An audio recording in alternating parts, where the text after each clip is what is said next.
You do not need to watch Part 1 to understand this. The key idea is simple. Shared history is real, but shared history is not ownership. Part 1 showed why history mattered. Part 2 is where history becomes paperwork, borders, protests, soldiers, and war. Because once Ukraine voted for independence, the old imperial question did not disappear. It changed form. Who gets to veto Ukraine's future? Watch the escalation ladder.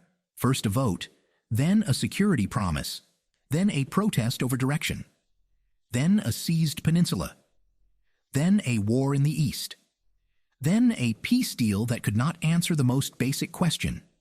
Who really controls Ukraine's future? Not as random headlines, as one argument changing uniforms. Now that idea reaches the modern map. The Soviet Union is falling apart. Ukraine declares independence. But the important detail is that independence was not only declared by a small group in Kyiv.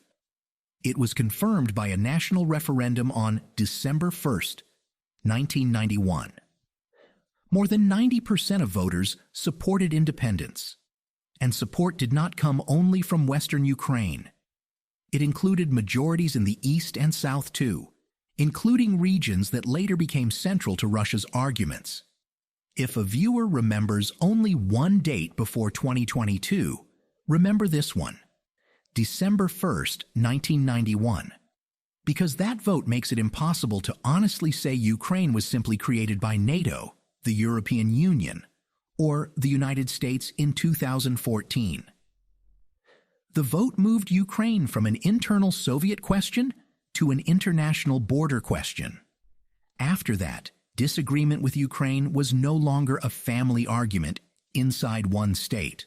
It was pressure on another state. This does not mean every Ukrainian had the same identity. They did not. It does not mean there were no regional differences. There were. It does not mean language, history, and politics were simple. They were not. Ukraine was not a perfect democracy. Its politics were messy, corrupt, regional, and often frustrating. Presidents changed direction. Oligarchs shaped media. Voters disagreed sharply. But that is exactly the point. Ukrainian politics were Ukrainian politics. Disorder did not make the country available for outside control. A country does not have to be perfect to be real. If perfection were the test, almost no country would qualify. Sovereignty is not a prize a country wins after it becomes clean enough, unified enough, or convenient enough for its neighbors. Corruption does not erase a border. Regional difference does not erase a vote. Political conflict does not turn a neighbor into a landlord. Then comes the document that would haunt every Ukrainian security debate. 1994. When the Soviet Union collapsed, nuclear weapons remained on Ukrainian territory. Ukraine did not have a simple independent nuclear command system in the way a fully established nuclear state would. But the weapons were there. That made Ukraine central to one of the biggest nuclear questions of the post-Cold War world. Would Ukraine keep nuclear weapons, or would it give them up? Ukraine gave them up. In 1994, Ukraine joined the nuclear non-proliferation system as a non-nuclear state, and Russia, the United States, and the United Kingdom signed the Budapest Memorandum. This document is often misunderstood. It was not NATO Article 5. It was not an automatic promise that American or British soldiers would fight if Ukraine was attacked. It was security assurances, not a full defense guarantee. But do not miss the emotional force. Budapest was not a steel shield. It was a paper shield, but even a paper shield matters if great powers sign their names on it. Ukraine gave up the nuclear weapons on its territory. Russia promised to respect Ukraine's independence, sovereignty, and existing borders. The United States and United Kingdom also gave assurances. The memorandum also spoke against threats, force, and coercion. It included consultation if questions arose. That sounds bureaucratic.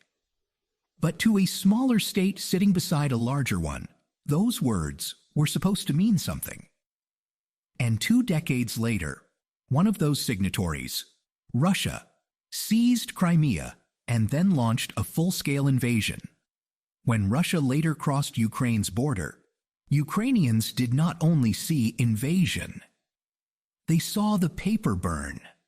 This is one reason Ukraine became so focused on harder security guarantees. Paper had not been armor. So the central question changed again. If Ukraine was sovereign, who would enforce that sovereignty when a stronger neighbor tested it? Through the 1990s and 2000s, Ukraine's direction was not settled. Ukraine tried to balance. Russia mattered. Europe mattered. The United States mattered. Money mattered. Gas mattered. Oligarchs mattered. Corruption mattered. Elections mattered. Many Ukrainians wanted better government, less corruption, and more connection to Europe. Many also wanted stable ties with Russia. For ordinary people, those desires were not always mutually exclusive. The tragedy is that geopolitics made them feel more and more mutually exclusive.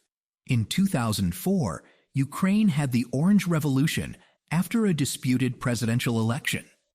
Mass protests challenged fraud and pushed for a rerun. For many Ukrainians, this was a fight over whether votes counted.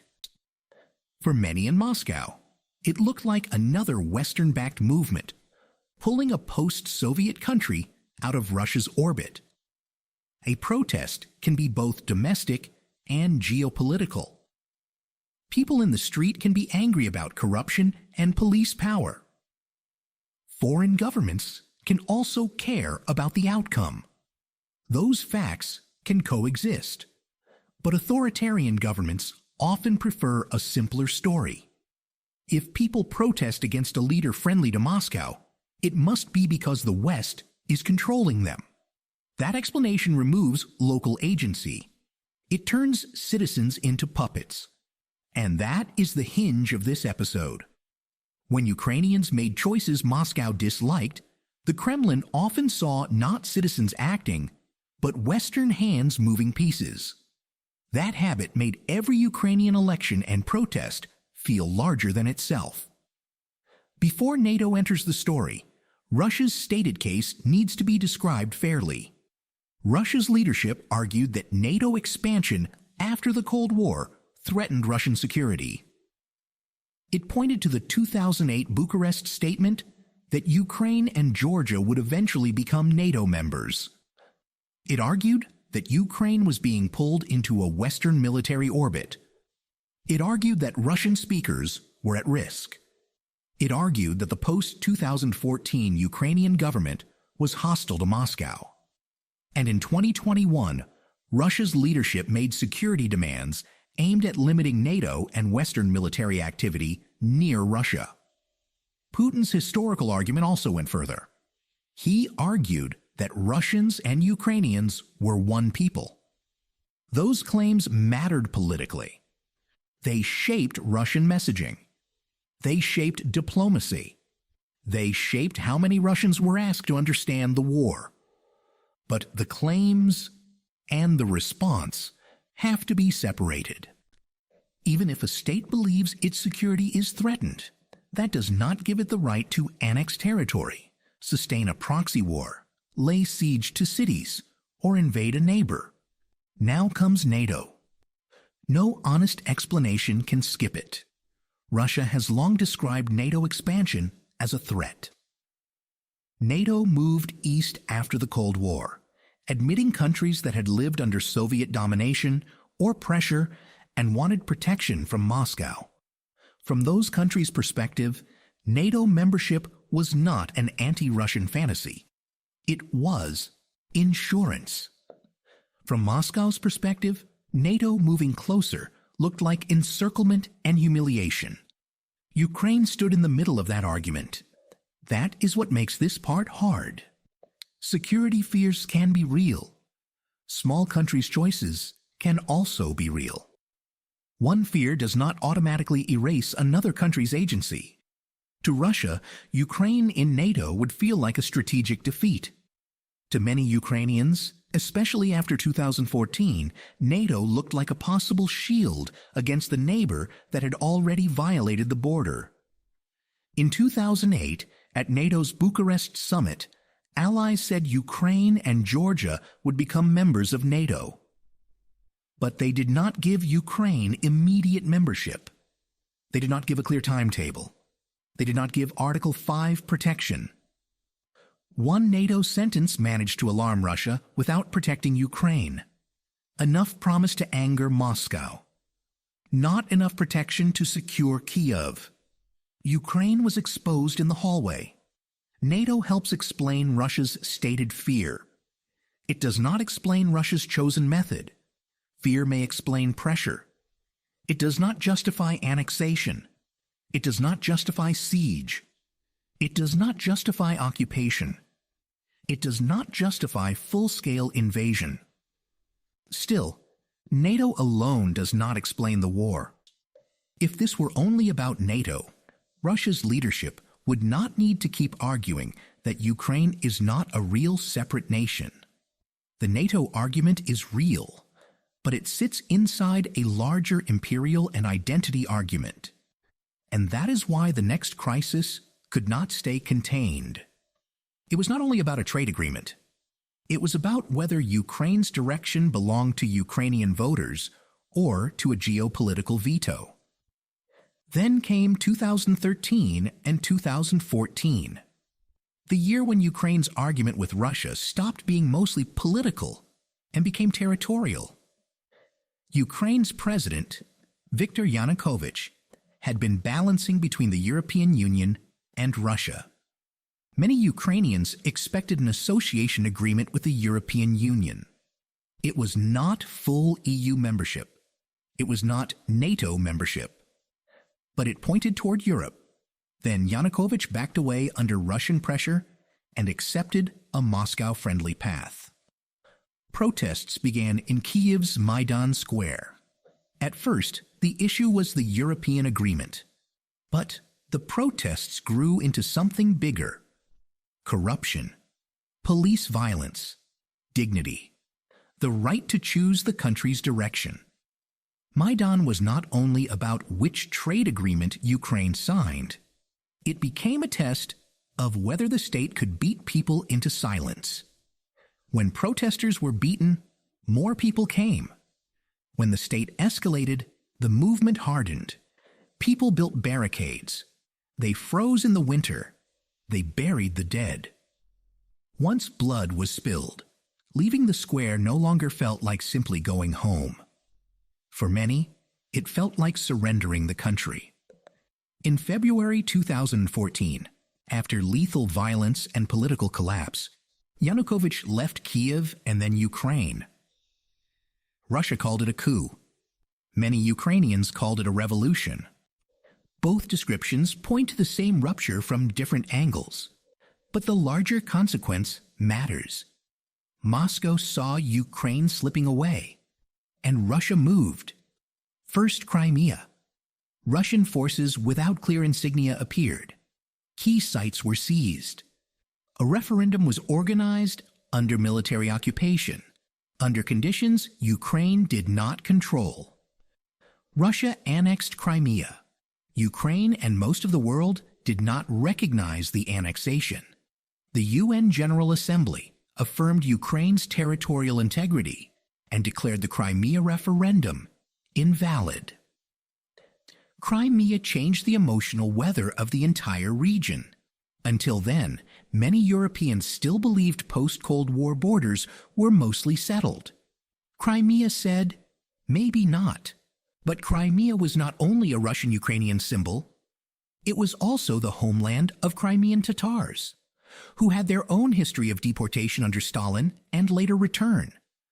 For Crimean Tatars, the map was not only strategy, It was exile, return, and home. Any story that treats Crimea only as a Russian memory or only as a Ukrainian border misses the people for whom Crimea was home before both modern states argued over it. Then Donbass. Eastern Ukraine had real local divisions. There were people who distrusted Kyiv. There were people with Soviet nostalgia. There were people who felt culturally close to Russia. There were also many people in the East who supported Ukraine. This was never a clean map of one language equals one loyalty. So was Donbass a civil war or a Russian invasion? That question is too simple. Donbass had real local grievances, but grievances do not automatically become an organized armed conflict with heavy weapons, proxy structures, and sustained war. Local division was the dry grass. Russian support helped turn it into fire. The result was not just protest. It became armed separatist structures, weapons, fighters, checkpoints, shelling, displacement, and a war Ukraine could not simply vote away. The war in Donbass became the first phase of the Russo-Ukrainian War. This is why it is misleading to say the war started in 2022. The full-scale invasion started in 2022. The war began in 2014. For 8 years before the full-scale invasion, people in eastern Ukraine were already living with shelling, checkpoints, fear, displacement, and graves. That is the forgotten middle of the story. To much of the outside world, Ukraine was a crisis that came and went from the news. To people near the line of contact, the war had never stopped. Then came Minsk. The Minsk agreements were supposed to stop the war in eastern Ukraine. Minsk II tried to create a ceasefire and a political roadmap, but it contained a trap. Ukraine wanted security first, stop the fighting, restore control of the border, then talk about political changes. Russia and the separatist side emphasized political changes, special status, and elections before Ukraine fully regained control. Minsk asked Ukraine to restore political life in occupied areas before Ukraine fully controlled the conditions of that political life. To Kyiv, that looked like being asked to vote with a gun still in the room. Minsk did not fail because nobody wanted peace. It failed because peace asked both sides to trust the thing they feared most. It turned sovereignty into a sequence, and each side believed the wrong first step would decide the whole future. By 2019, Ukrainians elected Volodymyr Zelensky, a comedian and television producer who campaigned as an outsider and peace candidate. The man who became Russia's wartime enemy was elected partly because many Ukrainians wanted peace. That contradiction matters. Ukraine did not arrive at 2022 looking for a heroic war. It arrived exhausted from an unfinished one. Many Ukrainians wanted peace, but peace is not only a feeling. Peace is a set of terms. And the terms on offer kept touching the same nerve. Would Ukraine remain sovereign in practice or only on paper? That is the question Part 2 leaves behind. Ukraine had the vote. Ukraine had the border. Ukraine had the security assurances. Ukraine had years of diplomacy. But none of them had settled the veto question. The paper shield had burned.